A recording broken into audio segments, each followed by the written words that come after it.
The assassin.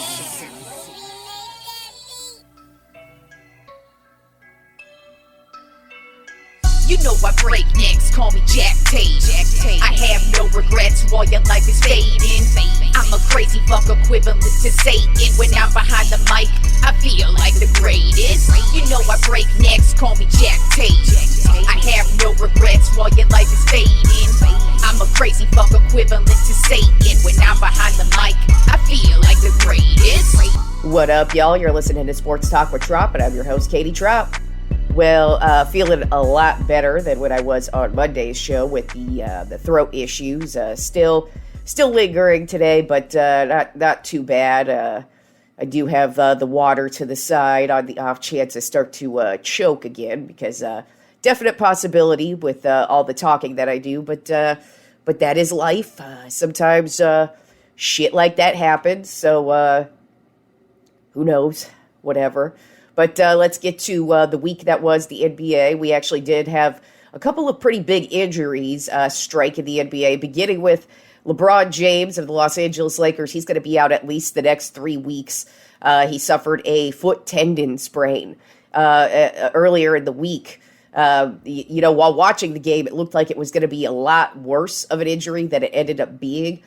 Because LeBron, he was in the paint, he's driving towards the basket, he plants his foot, but you could tell immediately it didn't feel good, and so when he's laying on the ground, you could actually see him mouthing, "I heard a pop, I heard a pop, I heard a pop," and if you're dealing with a knee, a foot, or a shoulder type injury, and you hear the words, "I hear a pop," that's usually a bad thing. And I was kind of thinking it was going to be like an Achilles injury or something horrible like that.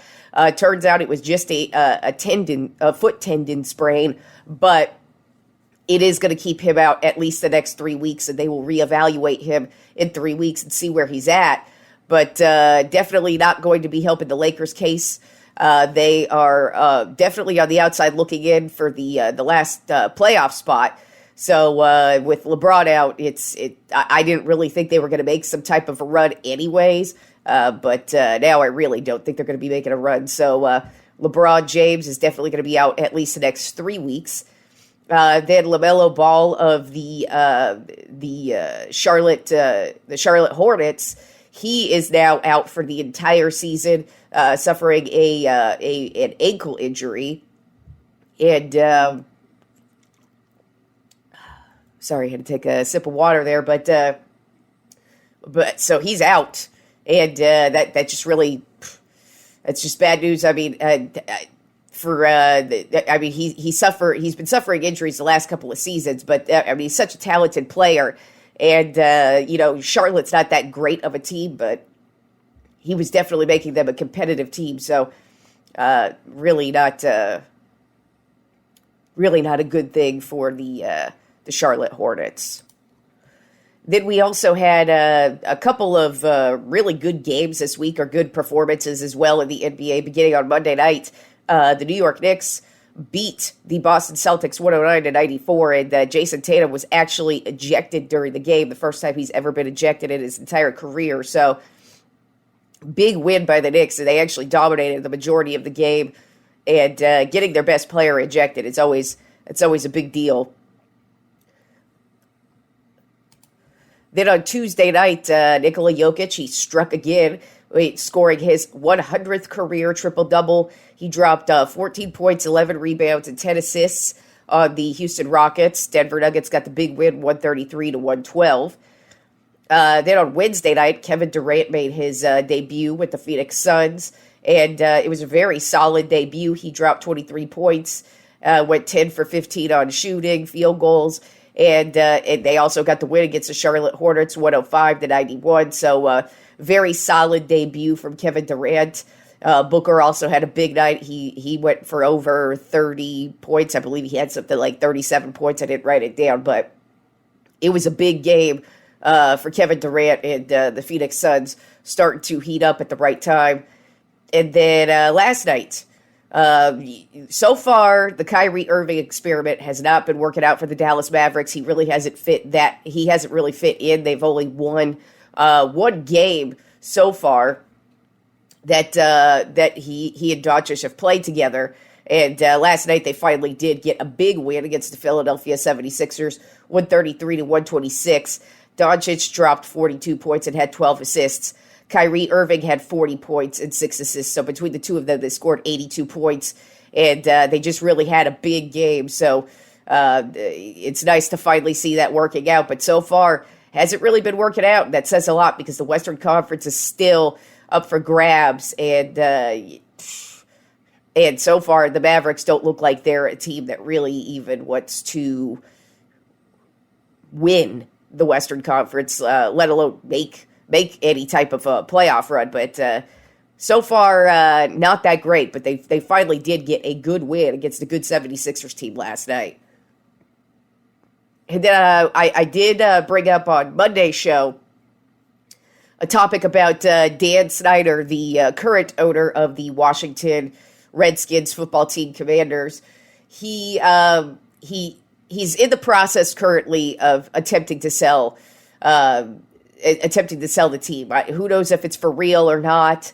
It looks like because he's been fighting selling the team, and the other owners have sometimes the owners will collude together and make it so somebody will sell their team if you're just being too annoying. But with Dan Snyder, he obviously must have a lot of dirt on the rest of the owners or something of that type of nature, because they haven't been able to do that, where they usually gang up on him and then force him to sell his team. He's voluntarily chosen to put the team up for sale, but it doesn't feel like he's taking it very serious. Now, he's definitely going to get probably somewhere in the neighborhood of $6 billion whenever he does eventually sell the team. But it was rumored that Jeff Bezos was the front runner to buy the team, and that makes sense. I mean, he's one of the richest men in the world, so of course he's going to want a football team if it comes up. Well, it was announced earlier last week that Dan Snyder wants Jeff Bezos blocked from buying Washington's football team. And I thought that was weird because to me, it's just like money's money. You should just, if somebody wants to buy your team and they're willing to pay you top dollar in the neighborhood of $6 billion, I'm with it. I'm going to take that. But in typical Dan Snyder's a little twat fashion, he actually has a personal vendetta against Jeff Bezos, in which Jeff Bezos, he owns the Washington Post, and the Washington Post has written some stories about Dan Snyder as an owner over the years, and as a lot of people have, but it's really upsetting to Dan Snyder, so he doesn't want Jeff Bezos to be able to have the opportunity to buy the Washington Commanders. So that's what his beef is, which is just hilarious to me, but I did bring this up on Monday's show, but I wasn't really able to kind of get through it because I kept fucking coughing the whole time. But I did still want to bring it up just because, you all know I'm a Cowboys fan, and so obviously I fucking hate the Washington Redskins football team Commanders. I think they're a stupid team, but I also can't stand their owner, and I love to see him squirm, and I love to see him get fucked over, and he's just a general piece of shit. So it's pretty funny to me to just kind of see how this has gone for him, and it hasn't really worked out, and then to see that he's throwing a little temper tantrum over Jeff Bezos because, oh my God, he wrote stories about me. It's like, you know what, Snyder? How about you not be such a fucking asshole and you won't have those stories written about you, right? Right. But so it doesn't look like Jeff Bezos is going to be the owner of the Washington football team, or the Commanders, if you will, but I'm sure at some point he will own a football team, but doesn't look like it's going to be Washington. And you know what? Probably dodging a bullet by not taking that one, because Washington's a pretty poorly run organization, and even though they do have a rich history and they do have a pretty solid fan base, I don't know if that's the team you really want to be buying. But then again, somebody fucking owns the Jaguars, so there's that. We also have a very big UFC fight this week. It's going to be UFC 285, and Jon Jones is back, y'all. Jon Jones is one of my favorite fighters. He is a straight-up legend, and so he has not fought since February of 2020. Yeah, literally right before COVID really hit. That was the last time Jon Jones fought. He's had his issues over the years. The reason why he hasn't fought the last since 2020 is apparently there's just been money issues between him and Dana White, the owner of the president of the UFC. So that seems to be the issue. Before that it was he's failed a few drug tests for steroids and for like cocaine and street drugs. So he's had his issues. He's also had a few DUIs. So he's had a lot of issues. But you know what? Issues aside, dude is one of the greatest fighters of all time. To call Jon Jones a legend is not an exaggeration. And he's coming back in the ring. I mean, really, if you take a look at Jon Jones' entire career, probably one of the greatest overall fighters you will ever see in UFC. Just because he's great in the grappling game. He's great with ground and pound. He's going to kill you with his elbows. Excuse me. But yeah, he kills you with his elbows. He's great standing up and boxing. He's great kickboxing. Like, he's a killer when it comes to kicking the shit out of somebody. He will kick the shit out of you, literally kick you to death. So Jon Jones is just an overall excellent fighter. Because, most fighters, they usually have something that they're really good at, whether they're great at the ground and pound, or they're a great boxer, or a great kickboxer. Usually it's like you're really good at one thing, and then you kind of have the other shit thrown in there. Well, Jon Jones is good at everything, and watching him fight is just so much fun to do. So I am super excited to see that he's back in the ring. And I mean, really, in his entire career, he only has one technical loss, and that was actually a disqualification. So he's never really lost in the octagon. So the dude, I mean, he's coming into UFC 285 with a 26-1 record versus Cyril Gane, who's 11-1. He's an up and comer, and he's a big ass dude. When you're comparing these two, Jones is the overall better fighter because Gane is more of a. He's definitely going to pummel the fuck out of you. But that's pretty much all he's got. Whereas I feel like if Jones gets him on the ground, it's going to be good night. But Gane is an up-and-comer right now. His last fight, he got a huge win. And Jones, he also got a big win in his last couple of fights have actually gone the distance. And he's won in unanimous decisions here. But right now, Jones is favored this week. And so it's going to be a very interesting fight. Gane actually has 40 pounds on Jon Jones. So he is the much bigger dude. But you never can count out Jon Jones, even though he hasn't fought in 3 years now. It's going to be very interesting to see if he has to shake off some rust, what his stamina is like. Because that's another thing about Jon Jones is that his stamina, he usually gets better as the fight wears on. He's actually more known to really get going in the 4th and 5th rounds and just kind of slowly, methodically move through the first 3 rounds. Then 4 and 5, he turns it on. So this one, Jones is favored, as I said. I'm torn on it because I wouldn't be shocked to see Gane get the win on this one, but Jones is a legend.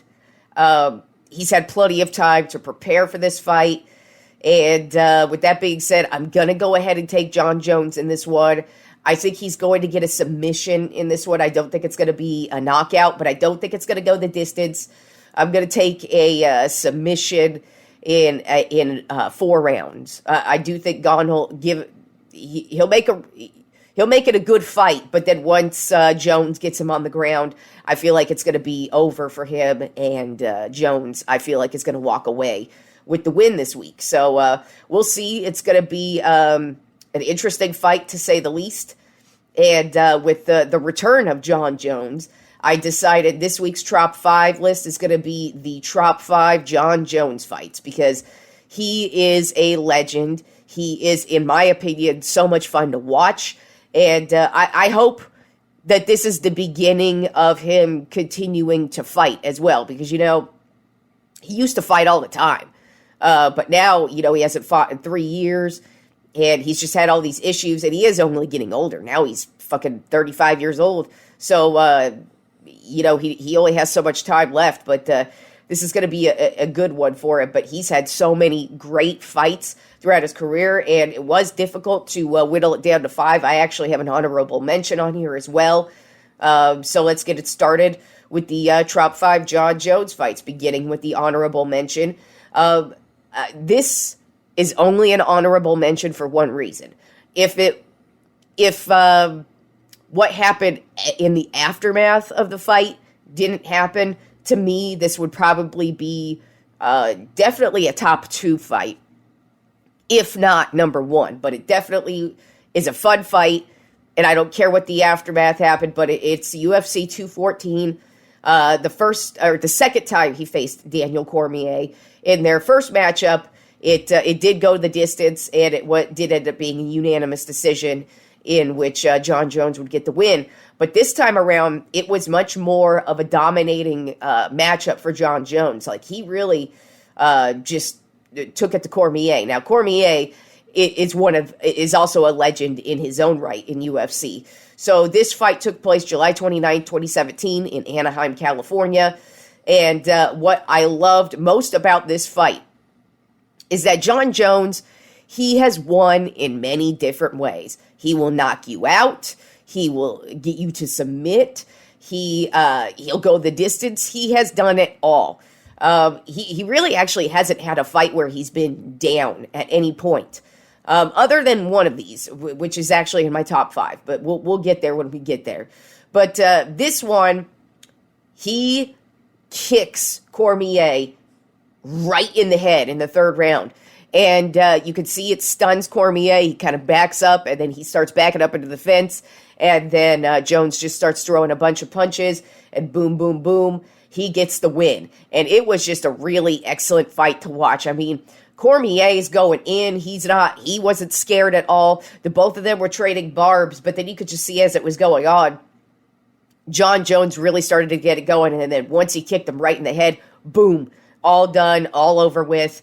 And Jon Jones would end up getting the win until he tested positive for a turnable metabolite. So they would actually turn it into a no contest, which is the only reason why it's not in the Trop 5. I thought it was too good of a fight to not include, because it was a fun fight to watch. If you rewatch it, just an overall good fight. But since, he basically tested positive for steroids, a lot of people don't like to count that fight. But in my opinion, it happened, whether he took steroids or not. It's still there. It was still a great fight, in my opinion. And it did end up being a no contest, which is why it is an honorable mention for me, and not in the Trop 5. But I felt like it needed to be mentioned because it was a fucking fantastic fight to watch. And between two excellent fighters, too. I mean, this was probably one of the biggest fights of Jon Jones' career as far as opponents go. Because, like I said, Cormier's a legend in his own right. He's actually an announcer these days. So, he had a great career, and so I thought that was a fun fight to watch. Actually, the previous fight was excellent as well. But unfortunately, with him testing positive for steroids, basically, it put a stain on that particular fight. It's also put a stain on his career because that's not the first time Jones tested positive for steroids. So, but I liked the fight. I just thought it was an overall good fight, so I had to at least bring it up. Then at number 5 on my Trop 5 Jon Jones Fights, I have UFC 152 versus Vitor Belfort on September 22nd, 2012 in Toronto, Canada. This Belfort is a big ass motherfucker. This dude is all fucking muscle, if you remember him. He was stacked. And, I mean, he was taking it to Jon Jones at first. Real talk, in this 2012 era, I'd say the most dominating time for Jon Jones was in the 2011, 2012, 2013 years. He really dominated the entire sport of UFC. And so everybody who's going up against him is giving him his best fight. And so Belfort, he was one of the stacked powerhouses back in this 10 years ago time.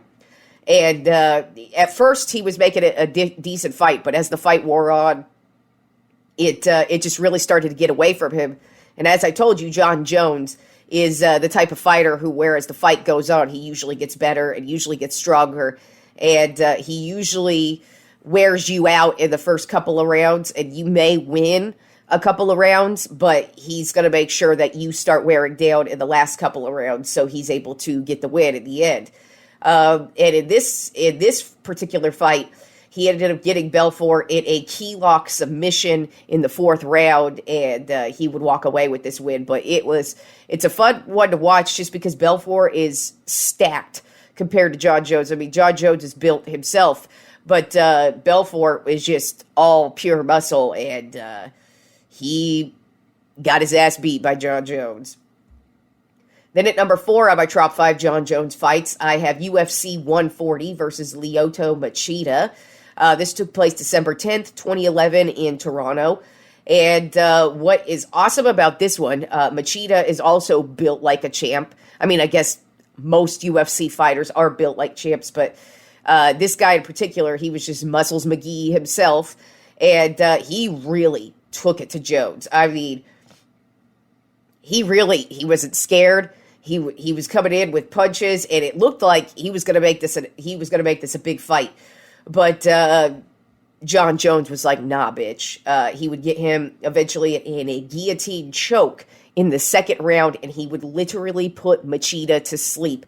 It's one of my favorite Jones fights, just the way it ends, because it's like you could actually see the guy just like, because they're standing up in the corner, and Jones has him in the submission, in the guillotine chokehold, and he keeps pulling, and you can actually just see Machida like pass out standing up basically, and then once Jones lets go, he falls down face first to the ground, and then he's able to get up, and that's just good old fashioned UFC right there. I mean, yes, I know it's fucked up that you get excited to watch motherfuckers actually like pass out like that, but at the same time, it's fun to watch, and I enjoy it, and I definitely enjoyed that as well. But that's one of the reasons why I put that particular fight in Tropp 5, just because it's crazy to watch him just put a dude to sleep, and then bye, and then the dude wakes up like a couple minutes later, and it's all over and done with. All right, then moving on to number 3 on my Tropp 5 Jon Jones fights, UFC 128 versus Shogun Rua. This took place on March 19th, 2011 in Newark, New Jersey. This one, Rua is another built-ass beast who just was coming in, and, he was one of the top dudes at the time. And at first, round 1, he comes out, looks like he's going to make this a big matchup, but Jon Jones is dominating this one basically from the start. And then in the third round, he would ultimately get the technical knockout, where he would just basically get Rua in a bad position, and he would just start pummeling him, and then they would just stop the fight, and Jones would go on to win. But really, what was so impressive about this was just how bad Jones dominated in this fight. I mean, it wasn't even close, really. Like I said, Shogun came out, looked like he was going to make it close, but, Jones just really dominated from start to finish, and ultimately would knock him out in the third round. Then at number 2 on my Tropp 5 Jon Jones fights, UFC 135 versus Rampage Jackson on September 24th, 2011 in Denver. And Rampage is the most perfect nickname for Quentin Rampage Jackson. The dude, it was like he would come out of his corner and it would be like he would be throwing a rampage with his fists. Like, this guy was insane. One of the scariest UFC fighters ever. And Jon Jones made him his bitch. This one wasn't even close. I mean, Jones just dominated him on the ground. He could barely get a punch in. Like, at first it looked like it was going to be a pretty decent fight, and Jones was like, nah. He would keep getting him on the ground, and finally he would get him in a rear naked chokehold in the 4th round, and Rampage Jackson would ultimately lose to Jon Jones. But it's crazy to see him dominate both Shogun Rua and Rampage Jackson the way he did, because those were two champions, two great fighters, and Jones would make them look like his little bitch. And then at number 1, which I think is the best Jon Jones fight you will ever watch, UFC 165 versus Alexander Gustafsson on September 21st, 2013 in Toronto. I mean, this is the only fight I've seen Jones fight in where it looked like he might lose. I mean, Gustafsson, the first 4 rounds is just going in. Jon Jones is known for the ground and pound, and he's known for the takedowns. And Gustafsson would not let him get him down. Every time he would go in to get him on the ground, he would get right out of it. Jon Jones never had the upper hand on the ground. He was never able to get him on the ground. And then Gustafsson would just like trade punches right back with him. He got in so many good licks on him. It looked like, Jon Jones, he cut his eyebrow open, I believe in the 1st round or the 2nd round. I can't recall which one, but it was early on. And so, and that's very rare, but that was the most beat up that Jon Jones looked in this fight against Gustafsson.